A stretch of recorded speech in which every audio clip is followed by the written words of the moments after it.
Ladies and gentlemen, guests and friends and supporters and students, and Mr. and Mrs. Ike Imorwede, it's a great honor and pleasure to have you all here today. Great leadership is, as students of the school learn, not about talking, it's not about achieving, but it's about helping other people see their own greatness and unleashing that greatness to achieve something much bigger than any one individual can achieve. And I think the gentleman whom we have with us tonight exemplifies that quality of leadership almost more than any other leader I've ever met in the world. His ability to listen, to empathize, to reach out and to understand others, and then to understand just what it would take to have those others, often angry, bitter, resentful, people in the midst of wars, people in the midst of fear and terror, somehow find it within themselves to be better than that and to act together positively. Mr. Kofi Annan, you've done that. You've done it so many years in public service, and we're all hugely grateful to you for all that you've done and for all the shining example that you give to us all. You were United Nations Secretary General from 1997 to 2006. Some people rather foolishly called your stepping down from office retirement. There has been no sign of any degree of retirement whatsoever. I won't go through the list of all the things that Mr. Annan has been doing since he stopped being Secretary General, or we'll be here all night and you won't get to hear from the man himself. But he is Chairman of the Elders. He sits on the Board of Directors of the United Nations Foundation. He chairs the Africa Progress Panel. He's on the board of directors of the Global Center for Pluralism. He has developed, created, and leads his own foundation, some of the work of which you'll undoubtedly hear about tonight. Right from the very first day that Oxford had the idea of building a school of government, Mr. Annan was one of the first people that I and others turned to for advice. We're so grateful. And it's such a pleasure to welcome you here to the school for the first time this evening. Mr. Kofi Annan.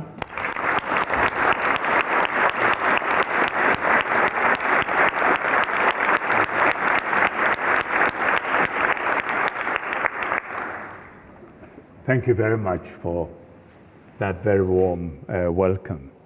And I'm glad you didn't start by saying, here is a man who doesn't need any introduction. Because that's usually the way people introduce me. And you never know, because you can walk around thinking everybody recognizes you, everybody knows you, but it's not always the case. When I stepped down as Secretary General, I decided I was very tired, and both Nan and my wife were both very tired. And I see some of my friends here, Edward Mortimer, were all very tired after that period. So we decided we were going to take a rest. So we borrowed a friend's house in the Como region in Italy. It was adjacent to a forest, and so we can walk into the forest, get some exercise without exposing ourselves, because we wanted really to be incognito. So we said no radio, no television, no newspapers. And I was determined to do this for 3 months. But after 6 weeks, I was getting bored, and I said, let's go and get a newspaper. So we walked into a shop, and within minutes, a group of men at the corners stared at us, and one broke away and made for us.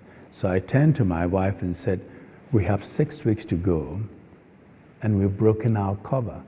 How are we going to manage the village? By then, the fellow was on top of me, and he put his hand out and said, Morgan Freeman.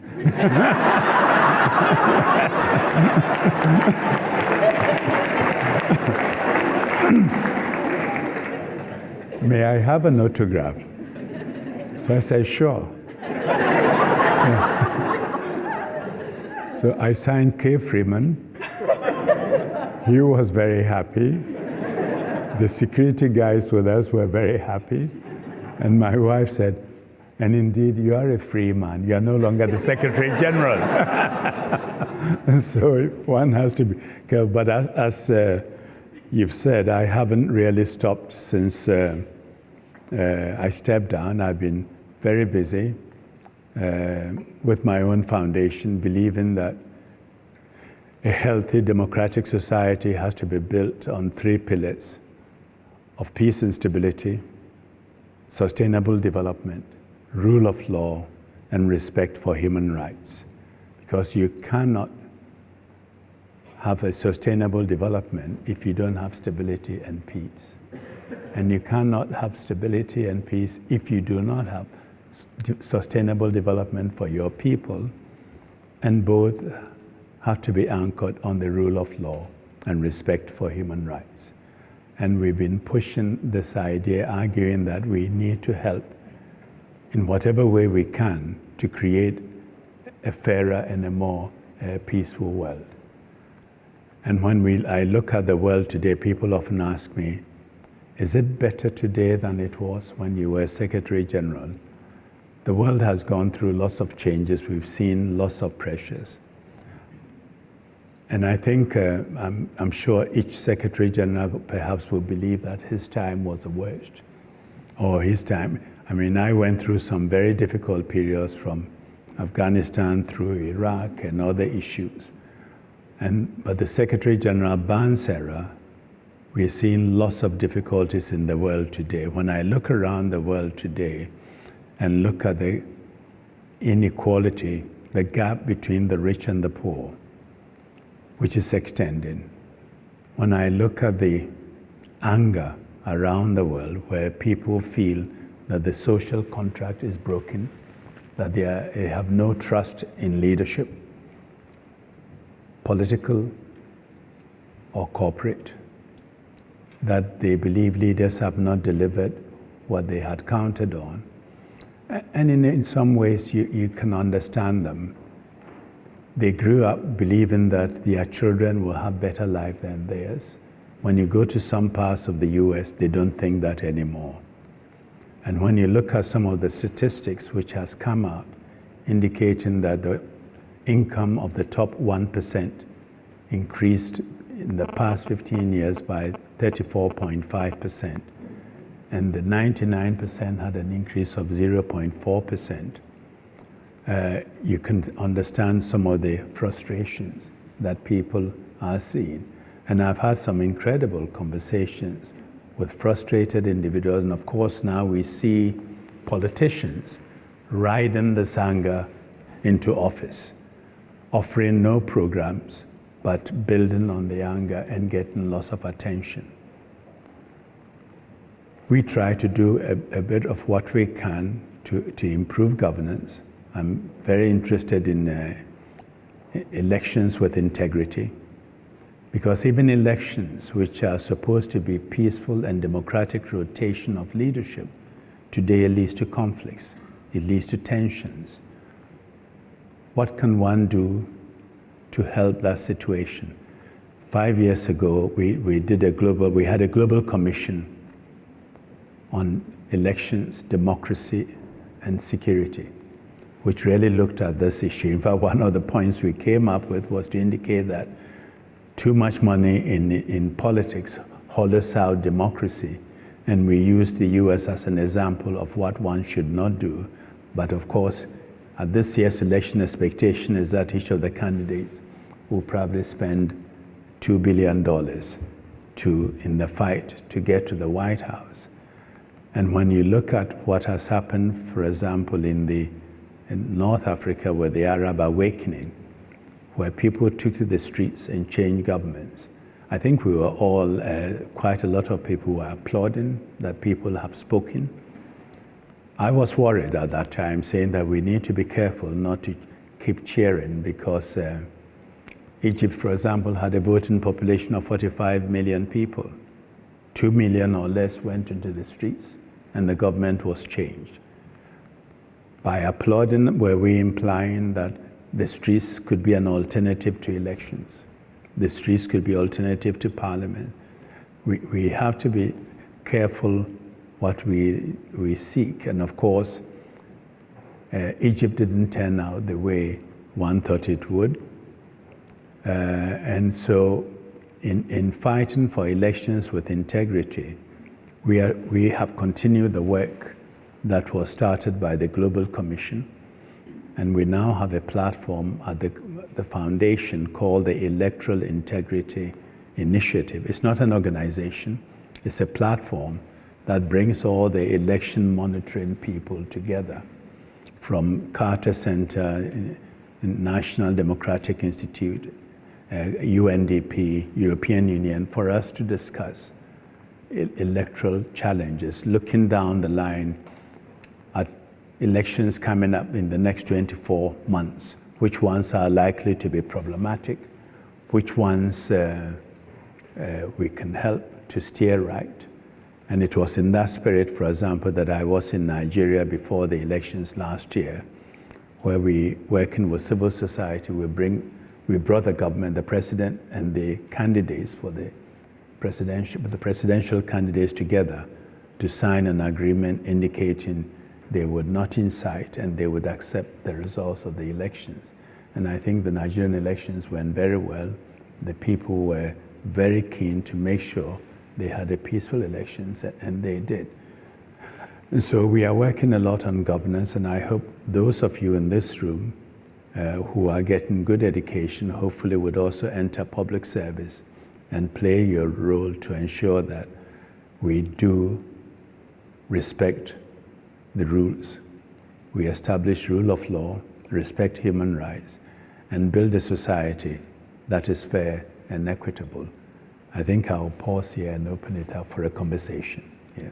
Thank you very much, Kofi.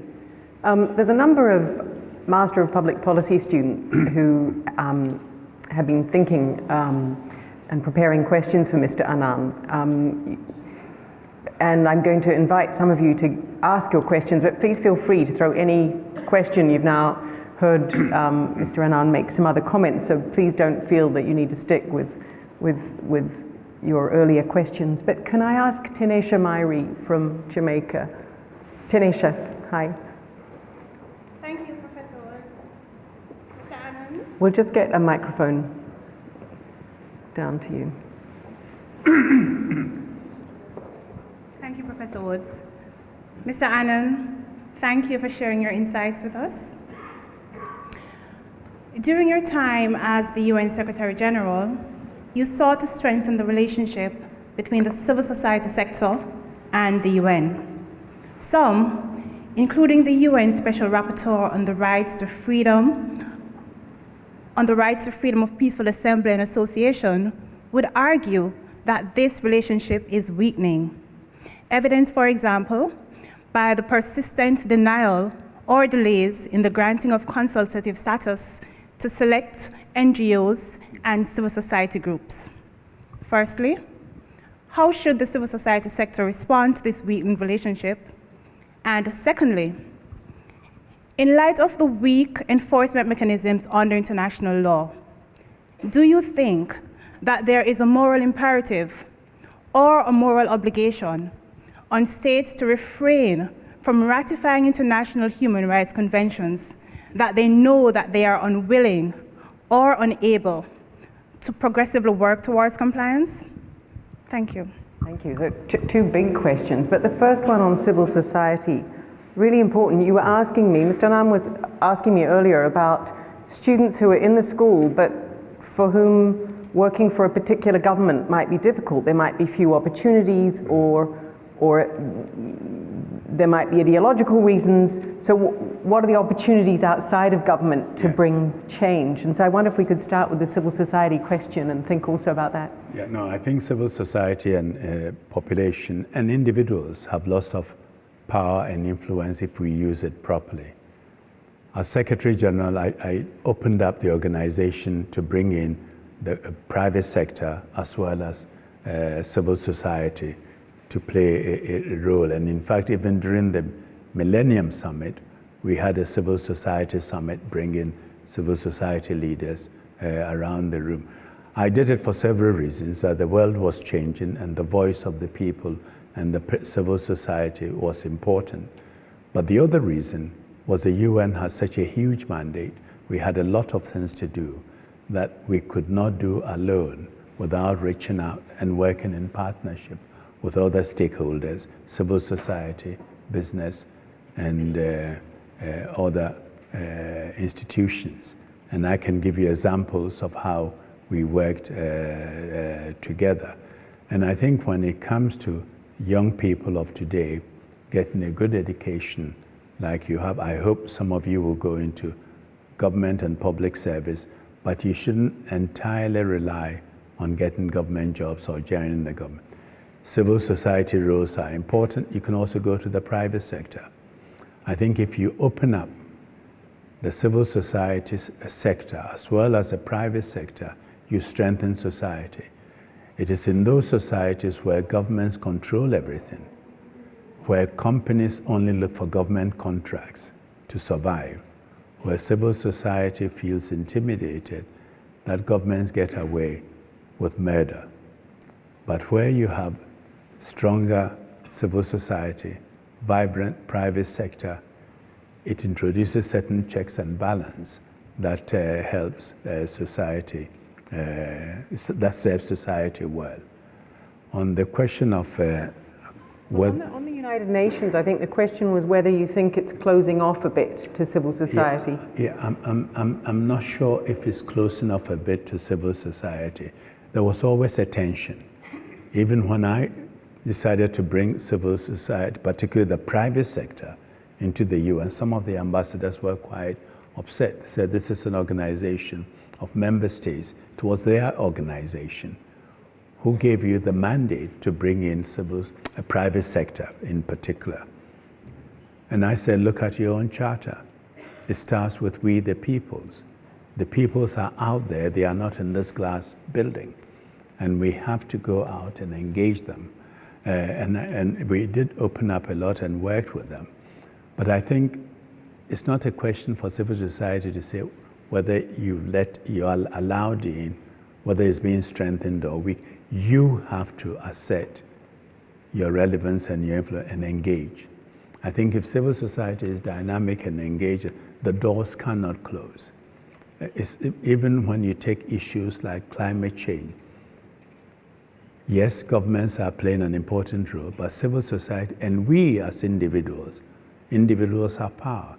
You have power and you can use it by making enough noise to keep the climate change agenda higher up the political scale. You can make a difference by the choices you make, which companies you support, which purchases you make, and the private sector makes a difference by the way it directs its research money, the innovation it comes up with, and the things. In fact, the difference in Paris at this COP21 was the fact that the private sector was so heavily involved this time in a manner that it had not been before. We cannot resolve this without civil society, private sector, and all of us working together. I think there was a second part to your question. Yes, Tanisha slipped in a second question, but yeah. I'll be stricter about everyone else, just one. Yeah. But it was, should a state, we do applaud when governments sign up to human rights conventions, but should they do it if they know they're not going to abide by it? I would say, first of all, you are not going to get them not to sign, even if they are not going to abide by it. They don't want to be singled out as a bad leader or a bad government that refuses to sign on to human rights. But let them sign. It gives us a peg to hang our demands on. It's a bit like saying, what was the point of coming up with the Universal Declaration of Human Rights, which has not been fully implemented, fully respected? Why do you need it? It sets a standard. It gives you a yardstick. You can refer to that to argue your position. You can refer to that to shame a government that is not treating its people well. And sometimes I wonder if the Universal Declaration of Human Rights, for example, had existed at the time of the World War II, what leverage would it have given to people who were against what was going on? So I think these positive things, even if the person signing does not intend to, you don't know what will happen to the next person, the attitude of the next leader who comes in. And it's not only the leaders. The public and the civil society can rally around that and push governments to act. So I think you shouldn't fight them from signing, shame them to sign, and use it to push action. Another question. Karen, where's Karen? Karen Mumba from Zambia. Hi, very nice to meet you, Mr. Kofi Annan. It's a great honor. I think my question is related to Hissien Hambre. I think 2 or 3 days ago he was convicted of crimes against humanity. So my question around this is that we are all aware that the role of the United States and France in the reign that Hambre had in Chad. So my worry is that Western powers have so much power, like in the UN and the International Court of Justice and also the Security Council. So I'm wondering what reforms could happen in these two organizations so that there's equitable justice, because to me it seems more like selective justice if only one person, and yet he was heavily funded by these superpowers. Where's the equitable justice in this? I just want your views on that. Okay. Now, first of all, Hissien Habre was judged by an African court in Senegal, which I think is quite significant because quite a lot of African countries have been lobbying against the International Criminal Court ever since they indicted the 6 politicians in Kenya. But I would tell you, wherever I go, Africans want justice. Justice, if they can't get it from their own courts and from their own nations, and if they can't get it from the International Court of International Criminal Court. We've tended to focus on what happens to African leaders and the tendency to bring African leaders to court. My main concern is not only the leaders, it's what happens to the little guy. How does the little guy get justice? I mean, these leaders behave as if they formed a trade union to protect themselves. Who protects the little guy? The Kenyan situation, 1,300 people were killed. 650,000 people were uprooted. How do those people and their families and friends and others get justice? In the discussions we've had about justice, it's about not touching the leaders, but how about the small people? And we talk about African leaders only being taken to international courts. It's not correct. We have had a series of courts. It wasn't, African leaders were not the first to go to court. After the breakup of Yugoslavia, we set up the Yugoslav Tribunal and also the Rwanda Tribunal. Both have done very interesting work. The Rwanda Tribunal was the first court to cite rape as a war crime and a weapon of war, which now is generally accepted. In Yugoslavia, the first head of state to be taken to international court was Milosevic of Yugoslavia. With the Prime Minister, Karadzic, is on trial and has been convicted. Mladic is on trial, the head of the army. So it's not just African. If in fact the International Criminal Court had existed, these people would have been tried at that court. We wouldn't have had to set up a special Yugoslavian. So I think on the question of justice, we have to be careful and stress that justice and rule of law has to be applied across the board. Not one standard for the powerful and the leaders, and another standard for the poor and the weak. And I think that's the way we should look at this issue on my continent. Thank you. I recall, I think we had a dinner just after you had stepped down from your role as envoy in Syria, and a couple of our students have questions for you about Syria, and I'd like to call on them. Jared Potter. Where's Jared?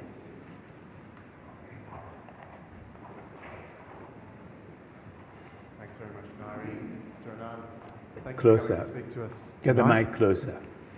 Thank you for coming to speak to us tonight, and thank you for the example you set in your 2 terms, performing what one of your predecessors called the world's most impossible job. But you went on to another impossible job, and I want to know what you think about that role as a joint special envoy for Syria, and whether you resigned too soon, and was there more that you could have done at the time? Thank you. It was a difficult task, but I was prepared to take it on, and before I took it on, I told the council that this is almost the Security Council, that this is almost an impossible job, but I think we can make a difference if we have the support, and the council stay united. They did at the beginning, but the divisions re-emerged.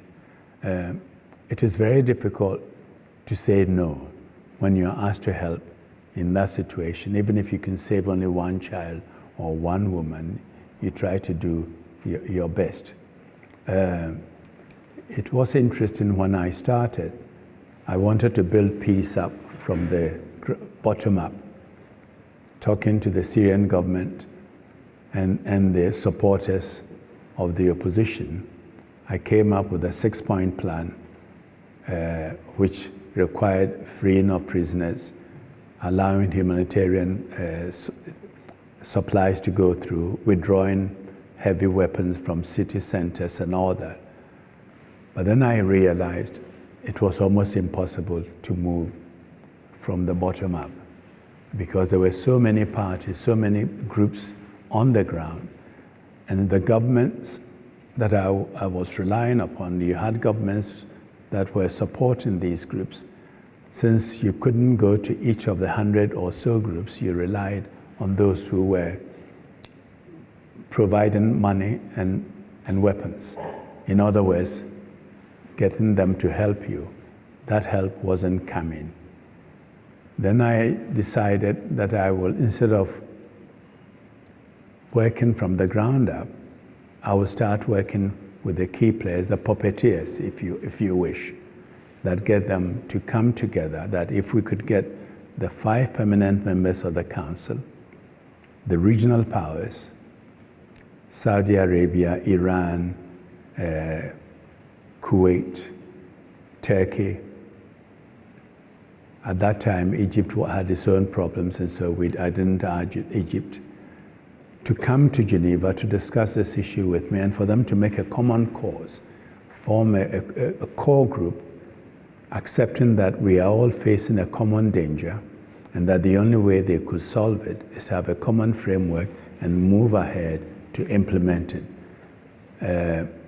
I could not get Saudi Arabia to agree to come, and since Saudi Arabia couldn't come, I was hesitant to invite Iran because it would have complicated matters.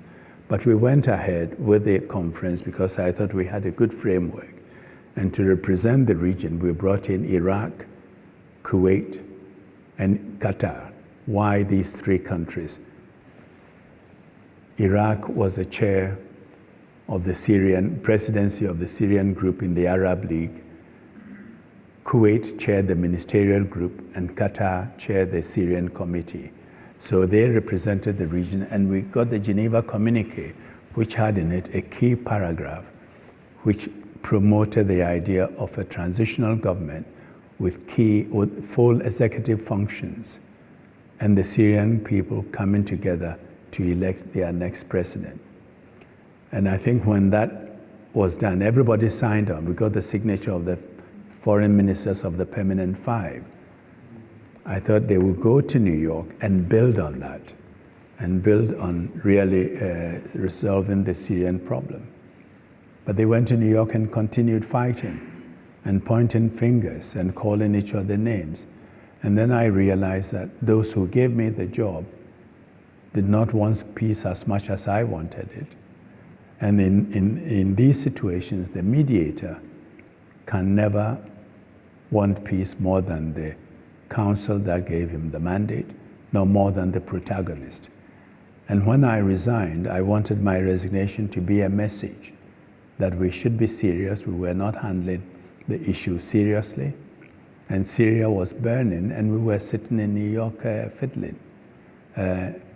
So I don't think I resigned too soon, but I also left something for them to build on.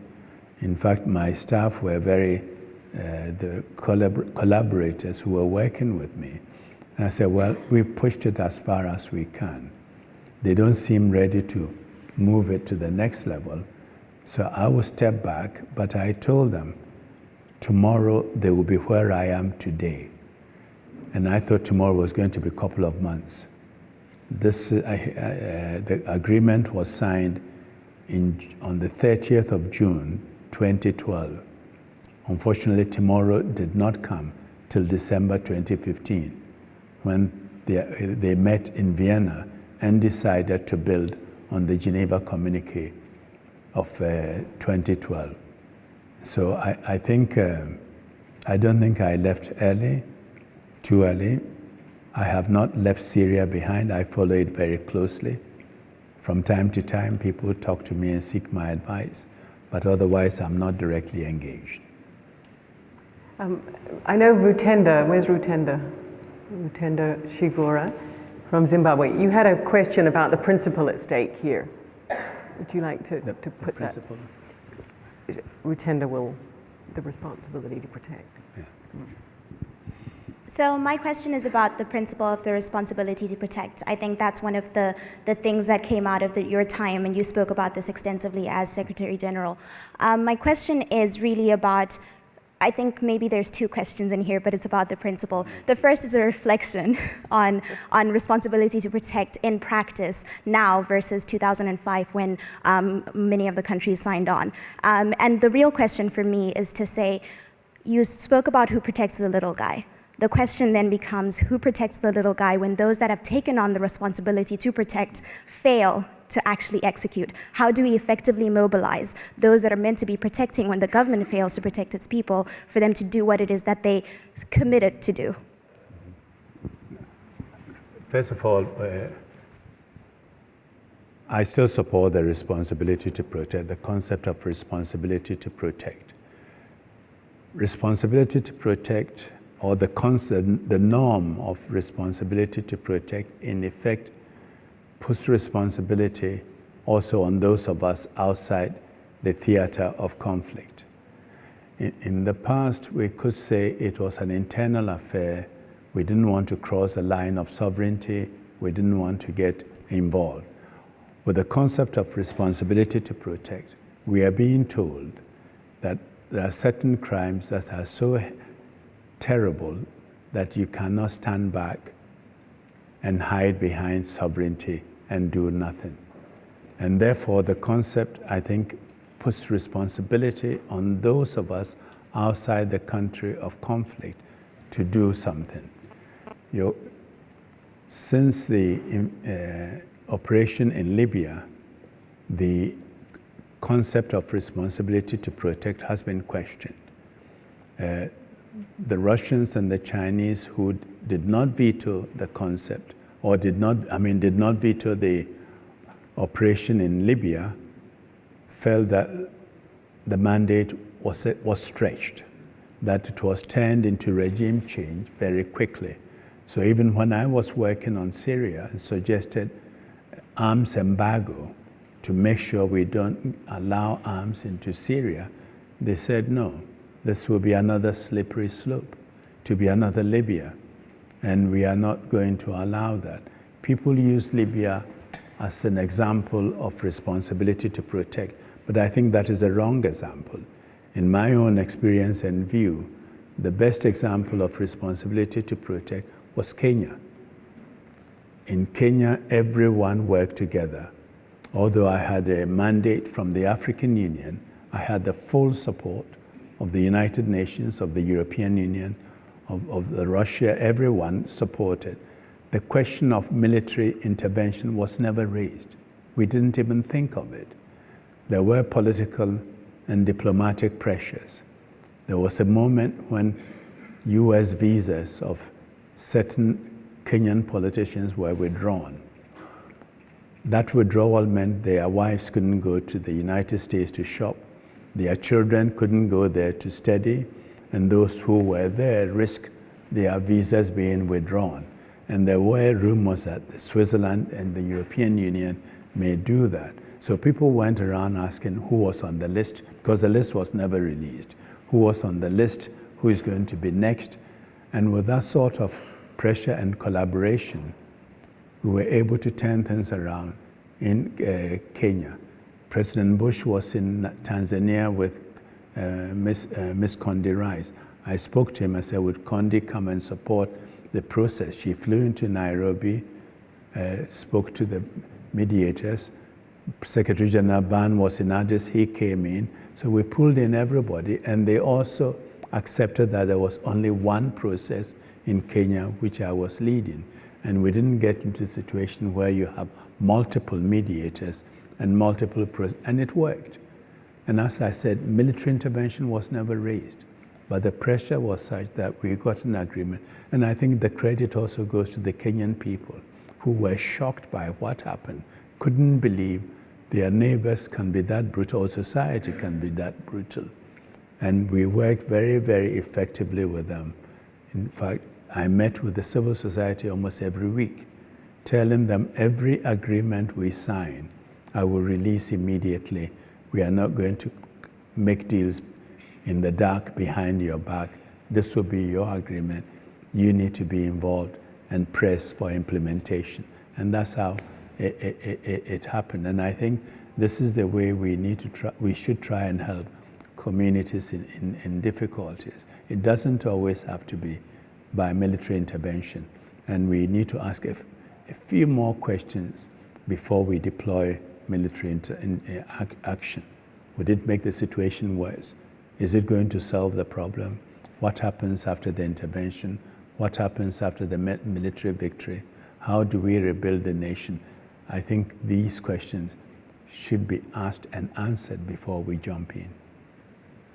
Thank you. On preventing war, Alia, where's Alia?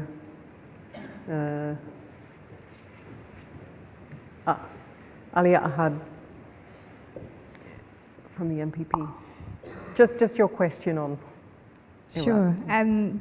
Well, having spoken now about the war in Syria, and then we spoke earlier as well about the wars in Afghanistan and Iraq, and those are still countries that today produce the largest numbers of refugees in the world. And I guess most pressing for me, having done an MSc in Migration Studies here last year, is sort of your opinion on the Refugee Convention and whether it is up to the challenges of the modern day asylum seeking, and particularly in light of the fact that it was written at a time for sort of political asylees in Europe, whereas now it largely is used for people fleeing displacement and war and environmental challenges and that kind of thing. So that's my question. I think the 51 Convention, in my judgment, is still applicable. The question is not so much the convention, but the will, the political will to implement this agreement. And when I look at the refugee situation, I sometimes have a feeling there's a certain amnesia which has developed in Europe. We forget what happened after World War II. We forget what happened in '56 when the Hungarians and others had to leave, and everybody opened up their arms and received them. I think when it comes to refugees who are fleeing their homes because their lives are at risk, we have a legal and a moral obligation to receive them. And I think there are legal norms which protect them, and we should really try and honor that. Is the Syrians today, is the Iraqis today, who could it be next? It could be any of our countries next, given the situation we live in. And I could also tell you, if we are worried about movements of people today, it's likely to get much worse with the climate change and the crisis. I don't know how many of you saw on your television the story about a region in India where 330 million people had no water, and everybody's struggling to get to the same well. If this had been a country A, and the people decided to leave the country and go to country B, and there was a barrier at country B saying, we have our own water problem and we don't want you, How would we deal with that? Today we have no norms to deal with that. At least refugees fleeing conflict we have. But let me not limit the movement of people only to refugees. You have migrants who are moving to get better life, who are looking for greener pastures, and that will continue. We cannot stop migration, and we also have to accept that quite a lot of the countries, whether here or in Japan and elsewhere, who are nervous about migration, are going to need migrants in the future if they are going to maintain their economic standards of living, because the populations are aging and they are going to need fresh, younger blood to help them.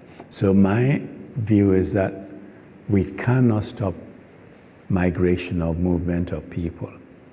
And so we need to find a way of managing migration effectively in the interest of the country of origin, country of transition, and country of final destination, but above all, in the interest of the migrant. I also believe that the crisis in Europe would not have arisen if the European countries have worked together and had adopted a common approach. We are talking of a community of 500 million people. To receive 1 to 2 million people shouldn't have been a problem if the will was there. Lebanon has many more. Jordan, Turkey, these are objectively less prosperous countries than the European community. And so it is a question of the will, not necessarily are the norms working.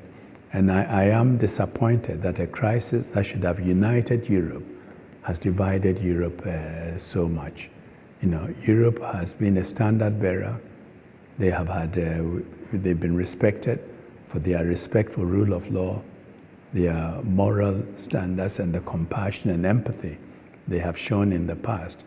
I hope this is a temporary phenomenon, and all the wonderful attributes of the Union and of the continent is not going to be lost because of the refugee crisis.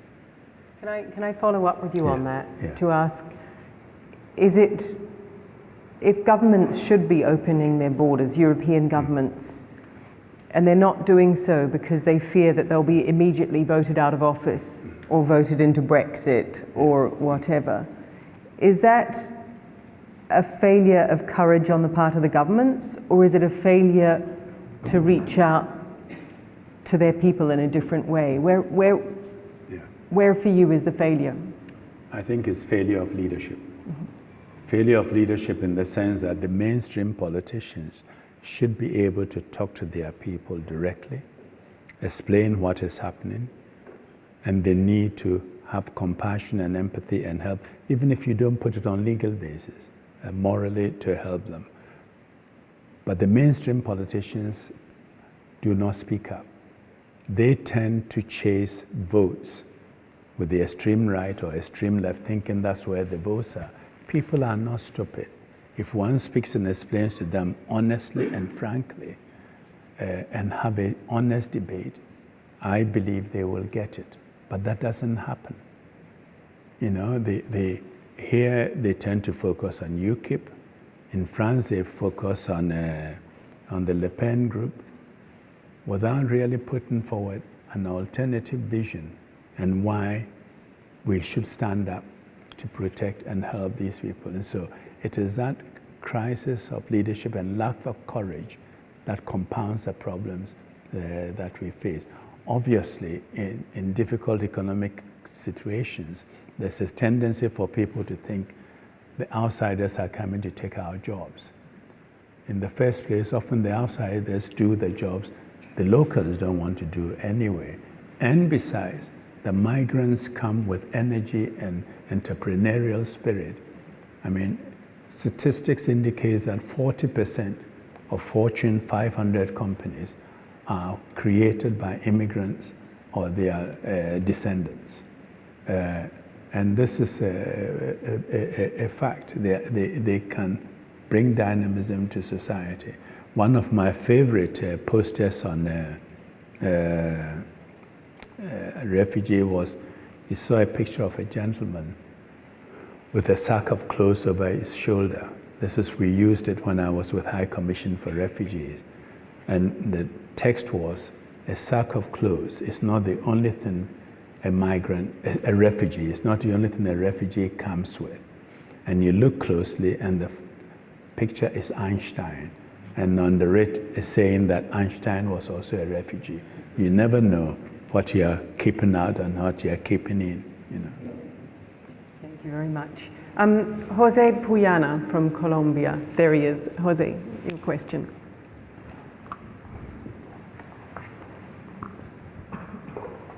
Thank you. Thank you, Nairi. This school is about how to make governments more effective. And I want to ask a question about... Can you speak louder? Yeah, put the microphone right up to your face. This school is about how to make governments more effective. And I want to ask a question about the governance of the UN. I worked for the UN for 6 years, and hopefully I'll work there again after my time here at Oxford. And I deeply believe in the need of having an organization capable of working to improve the lives of millions of citizens. Nonetheless, one constantly working in the UN faces, and I would say even suffers, the lack of efficiency and the fear of not being able to react promptly. Anthony Bambury, who worked for the UN, put it marvelously in the New York Times a couple of months ago. He said, if you locked a team of evil geniuses in a laboratory, they would not design a bureaucracy so complex, requiring so much effort, but in the end incapable of delivering the intended result. An internal reform, I believe, is needed to improve the UN's capacity to deliver. The next SG will face this challenge. My question is, or my set of questions, is this possible? Just one. Okay. The UN has been talking about reform for more than a decade. Why are things not changing structurally? I think the UN is in need of reform at various levels. Let's start with the Security Council itself. The Security Council reflects the geopolitical realities of 1945. The world has changed. The UN must change and adapt with it. And I think if the Council is not reformed to make room for emerging nations on a sort of a permanent basis, not necessarily with a veto, there will come a time when the primacy of the Council will be challenged and will be questioned by some of these countries which may not even want to implement decisions of the Council. And so those who have the privileged situation today will have to think hard and cold as to how much power they are prepared to give up to make the participation of others meaningful so that the Council and the organization can be strengthened. You've also touched on the question of administrative and management reform, which is also absolutely essential. I myself, during my time, went through a major reform effort. And I recall 6 weeks after we came up with a reform plan, somebody managed to get an article into a newspaper complaining that I have not reformed the UN and its agencies in 6 weeks flat. I used to have a monthly lunch with the Security Council members, and that day we were having lunch, and I started by apologizing for my failure to reform the UN in such a short period. And Sergei Lavrov, who's today the foreign minister of Russia, was the ambassador of Russia in New York at the time, and the only communist in the room. He quoted the Bible. He said, Mr. Secretary General, what are you complaining about? You've had more time than God had in creating the world. And I said, yes, you're right, but God had a unique advantage. He worked alone.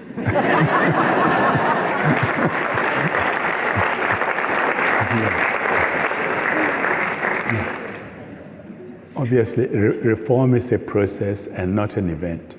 And sometimes it takes a long time, but it also takes persistence to get it to work. And you need to sell the vision and get the idea, the reforms accepted by the people, and you're dealing with an organization of 194 member states. And each group, each regional grouping has its own vision and its own dreams. And sometimes when I hear people talk about the incompetence of people at the UN, I try to remind them of the advantages they have. Some of my classmates went into business. Some made it to the top. And as business leaders, they had incredible autonomy that I envied. You know, their mission was focused and narrow, maximization of profits. You have influence in appointing your board. You can get them renewed or dropped. And you had managerial autonomy that only a Secretary General can dream of. In the case of the Secretary General, I tell them I wish they would want to run their company with 194 board members, each with his own dream, and get their mission accomplished in a manner that they consider is the most effective, most efficient way. You know, the UN has its problems, but sometimes we get it right. We talk a lot. There are lots of discussions in these meetings and conferences, but it's not always wasted. If when a scientist is working on a hypothesis and tries 100 experiments, but only one succeeds, were the other 91 times wasted? Or you call it creative redundancy. If they have their creative redundancy, is there any creative redundancy in diplomacy, in world of politics? Unfortunately, there too, there is something of the nature. But I'm not making excuses. The UN has to be reformed. We can be structured. There are systems in the world today that can be used to make the organization more efficient, but the member states must cooperate. Sometimes the resistance comes from that quarter.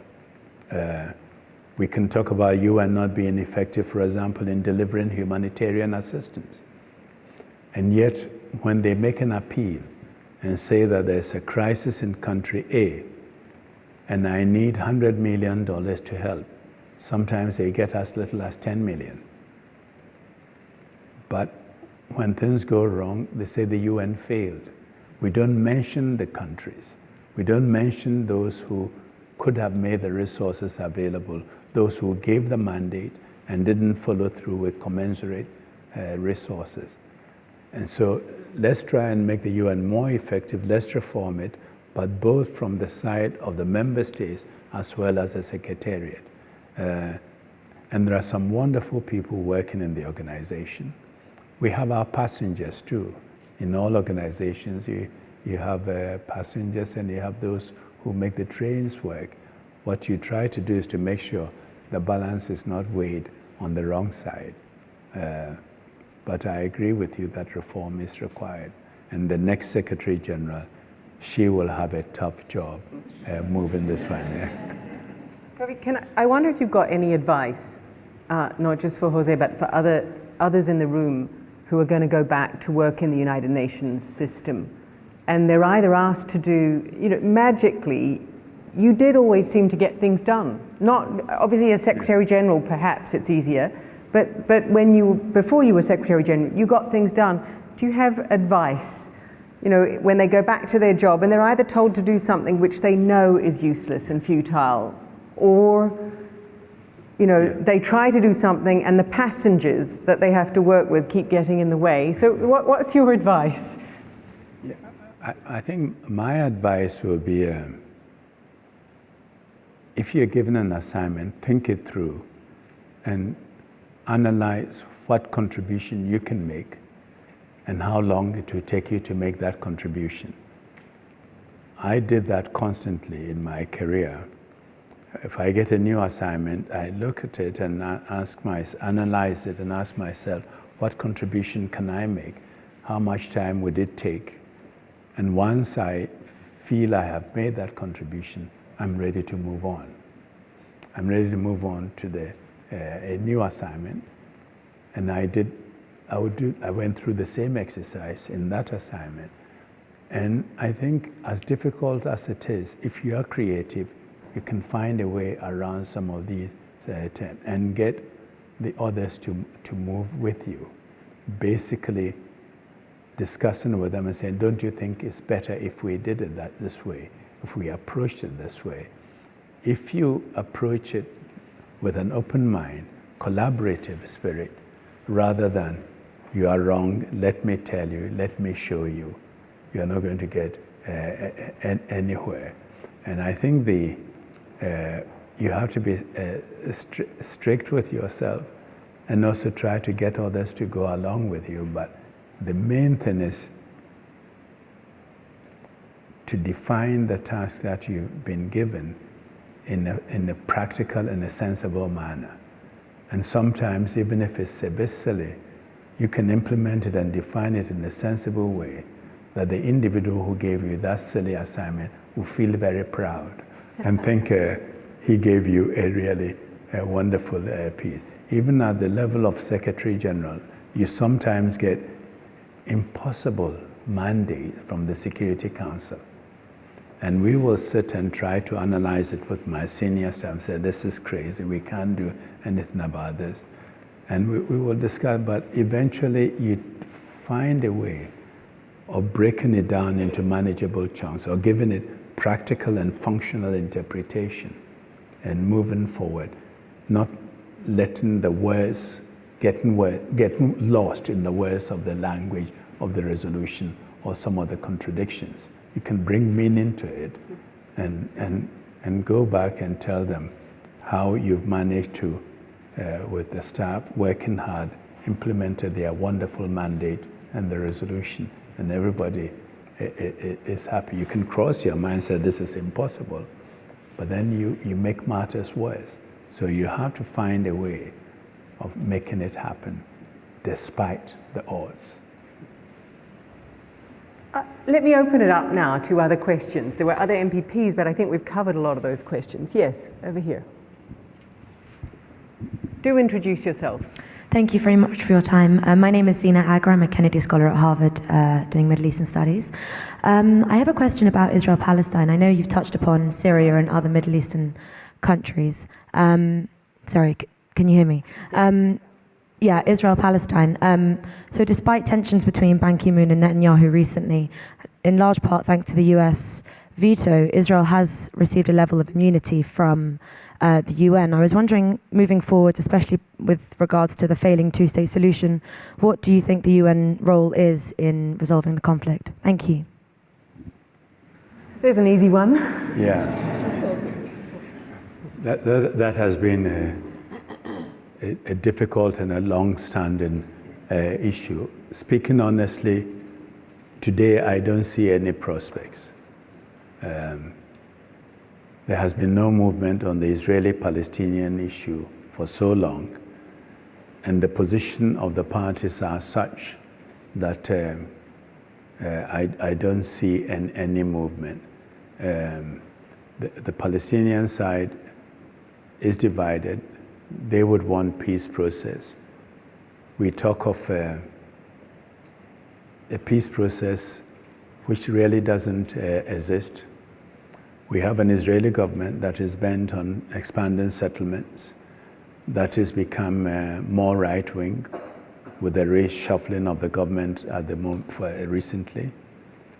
And I don't see anyone being able to bring the Palestinians and Israelis together in a meaningful discussion leading to the two-state solution. In fact, last month we had a meeting in London where President Carter came, and he's the only leader who's been able to make peace between the Palestinians and Israelis where he sticks. And he's equally frustrated, doesn't see where we go from here. The UN as such, I mean, we established the quartet when I was at the UN, which brought together the European Union, the Russians, the Americans, the UN, and the whole idea was if the four of us worked in unison, we might be able to make a better process, in the Israeli-Palestinian conflict. But that has not happened. Honestly, I don't know whether it would be better to bring them into a conference today knowing nothing is going to happen and create more frustrations, or wait for the right moment and then make a move.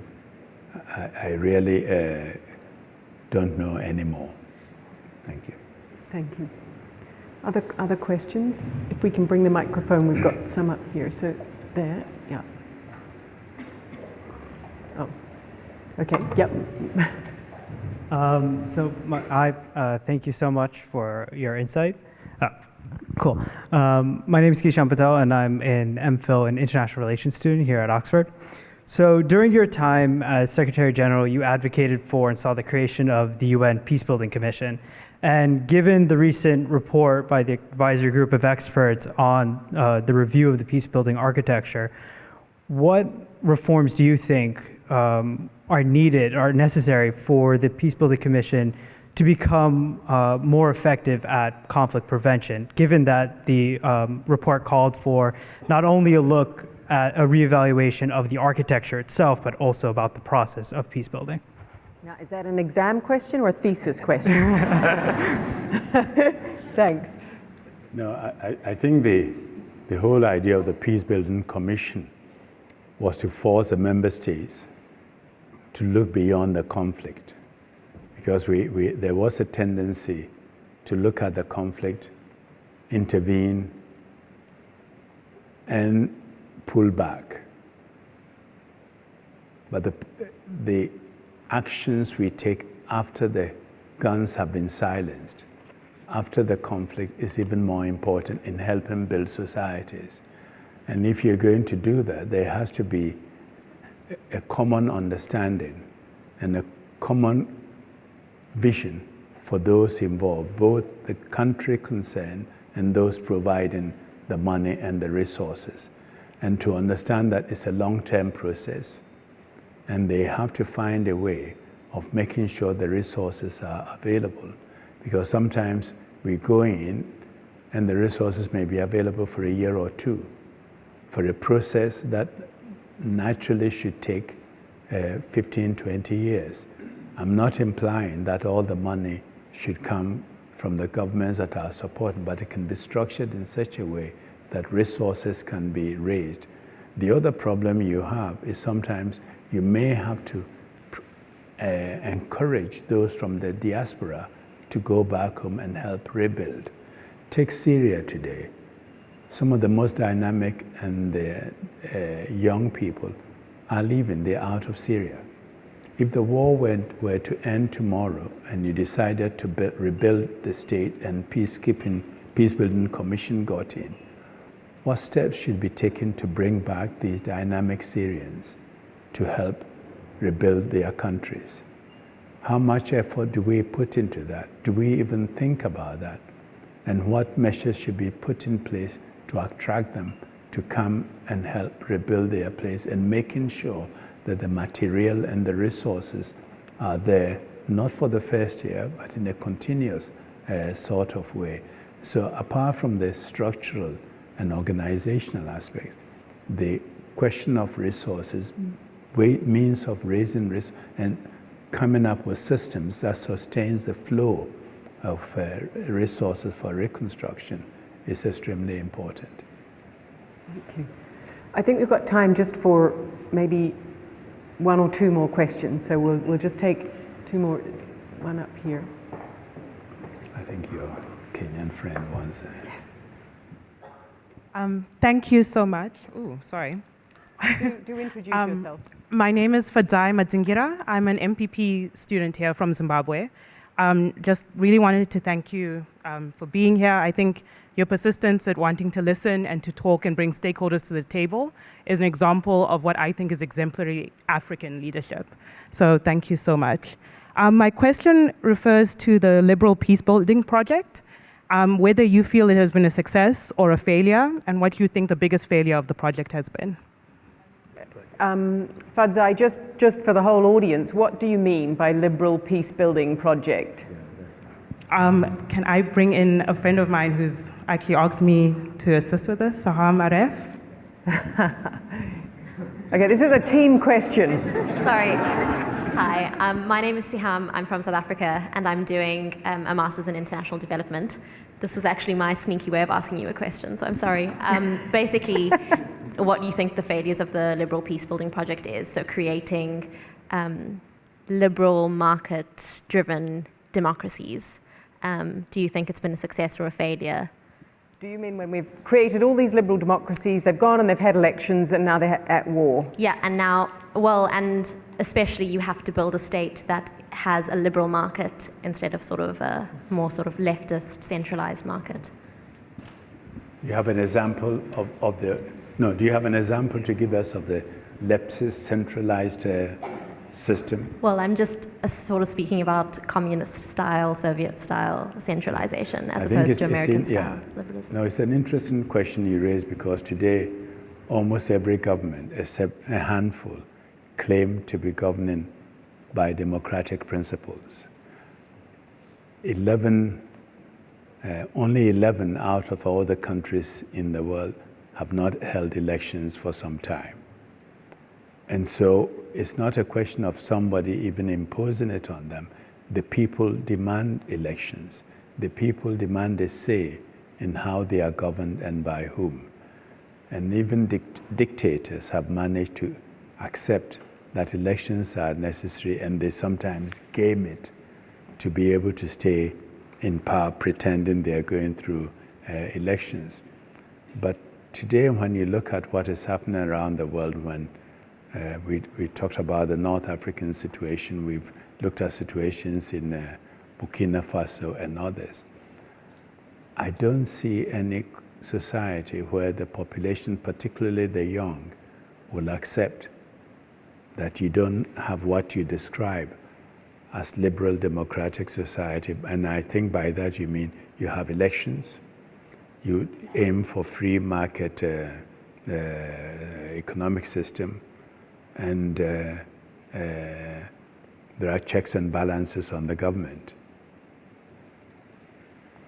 There are those who believe that you sometimes need a benevolent dictator, but where does benevolence end, and where does a firm hand of a dictator takes over? If I have a choice, I will try with what you describe as liberal democracies or liberal social systems rather than the other one. And I guess the question is, does it make peacemaking easier or more difficult? I don't think it makes peacemaking easier in the short term. In the long term, people are going to want to play a part and have a say. You have had situations where economies are guided, where the government has a bit more hand in the way the economy, not all market economies are the same. Even in strong democracies, the intervention of certain governments are much stronger than in other situations. And so it's not one shoe fits all. I mean, when you look at what's happening in Japan economically, and it's quite different from what's happening here or in France. Yeah. Thank you. And last question down here.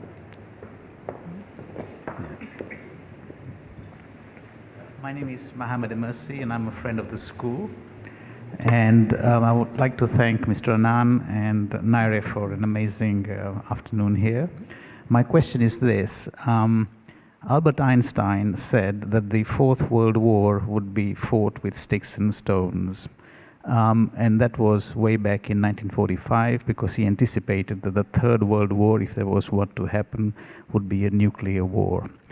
But that was then. Today, it's probably more likely that the Third World War, if it does happen, would be a cyber war. How prepared is the UN to be able to play a role if there was a global cyber war? Because it's not exactly where you can send peacekeeping forces to mediate. Thank you. I don't think the UN is really prepared to stop or play a major role in a cyber war. And I think when you talk of cyber war, I don't think we should limit it only to to that, because people, when these days they think of cyber, they think of hacking and all that. But on the issue of nuclear weapons, disarmament and non-proliferation, we haven't made much progress. You have terrorist groups who have ambitions. If they get their hands on a crude nuclear weapon, they will use it. And it was interesting when Obama was in Japan and went to Hiroshima, he talked about my generation learning to do without nuclear weapons. And the fact that we have not made much progress. Yes, we still have 15,000 warheads around, and these warheads are much more powerful than the ones that destroyed Hiroshima and Nagasaki.